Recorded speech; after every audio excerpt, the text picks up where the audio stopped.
Masih semangat? Harus tetap semangat ya anak-anak, walaupun kalian belajar dari rumah, harus tetap semangat. Baik anak-anak, di pertemuan hari ini Bu Guru akan menjelaskan tentang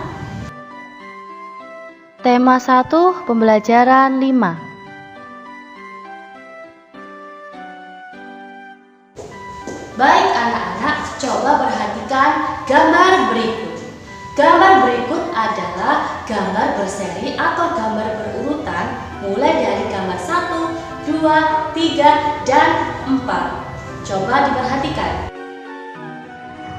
Nah, dari gambar tadi anak-anak, ayo kita membuat cerita bersama dengan Bu Guru ya. Ini hanya contoh cerita. Nah, itu tadi gambarnya ada berapa anak-anak? Ada 4 ya. Coba kita ceritakan mulai dari gambar yang pertama dulu. Ini contohnya ya.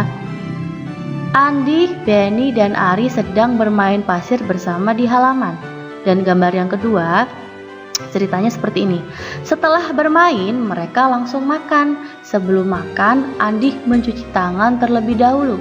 Sedangkan Ari tidak mau mencuci tangan, langsung mengambil makanan. Nah, ini Bu Ika gabung ya, gambar yang ketiga sama keempat Bu Ika gabung seperti ini. Setelah selesai makan, Ari mulai merasa sakit pada perutnya. Andi dan Benny membawa Ari ke rumah sakit. Ternyata penyebab Ari sakit adalah tidak mau cuci tangan dulu sebelum makan. Baik anak-anak, untuk tugas pertama Bu Guru memberikan tugas yaitu membuat cerita berdasarkan gambar di bawah ini.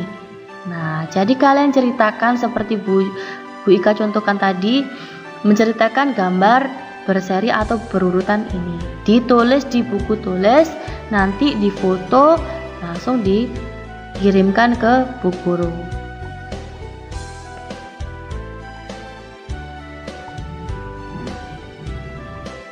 Nah, di sini Bu Guru akan menjelaskan aturan sebelum makan. Ayo, menurut kalian aturan sebelum makan itu harus apa? Harus bagaimana? Nah, coba kita lihat pada gambar ini ya anak-anak ya. Nah, yang pertama, makanan harus sehat dan bersih. Nah, coba perhatikan pada gambar yang pertama, itu ada makanan dengan ditutup dengan tudung saji. Kenapa harus ditutup dengan tudung saji? Karena makanan yang ditutup dengan tudung saji itu supaya makanan tersebut bersih dan sehat, tidak dihinggapi lalat, tidak dihinggapi semut. Karena lalat itu membuat atau membawa kuman dan penyakit. Jadi makanannya harus sehat dan bersih ya anak-anak. Nah, yang kedua, lihat pada gambar yang kedua ya anak-anak, aturan sebelum makan yang kedua yaitu mencuci tangan sebelum makan. Nah, dilihat, kenapa kita harus mencuci tangan?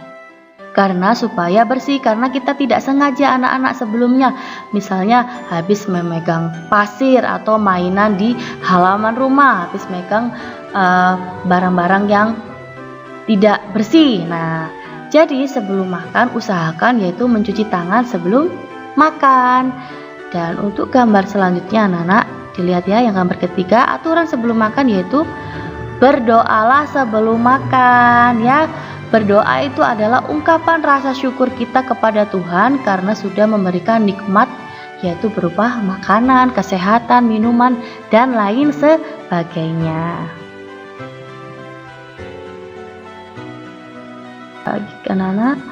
Nah, aturan sebelum makan. Nah, coba kita baca bersama-sama ya. Salah satu ciri makhluk hidup adalah tumbuh. Untuk bertumbuh, makhluk hidup perlu makanan dan air. Makanan yang baik untuk pertumbuhan adalah makanan yang bersih dan sehat. Kebersihan makanan juga akan mempengaruhi pertumbuhan. Jika makanan yang kita makan tidak bersih, kesehatan dan pertumbuhan kita akan terpengaruh. Salah satu cara menjaga makanan agar tetap bersih adalah dengan menutup makanan. Hal ini perlu dilakukan agar makanan tidak dihinggapi lalat atau hewan lainnya. Makanan dapat menjadi tempat lalat bertelur yang menyebabkan makanan menjadi kotor.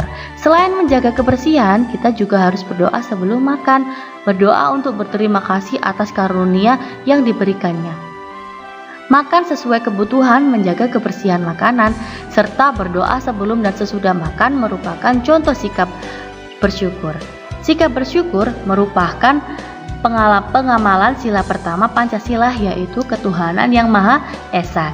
Jika kita sudah makan sesuai kebutuhan, menjaga kebersihan, serta berdoa sebelum dan sesudah makan, berarti kita sudah melaksanakan sila pertama Pancasila. Nah, coba perhatikan gambar berikut anak-anak. Di situ ada gambar apa saja? Ayo, coba dilihat. Ada gambar sapi, Bu Guru. Betul. Ada gambar orang yang sedang memerah sapi, Bu Guru. Nah, betul juga. Nah, di situ ada gambar sapi, ada gambar orang memerah sapi, ada gambar kemasan susu sapi. Nah, susu sapi adalah salah satu contoh makanan yang sangat baik untuk kesehatan anak-anak.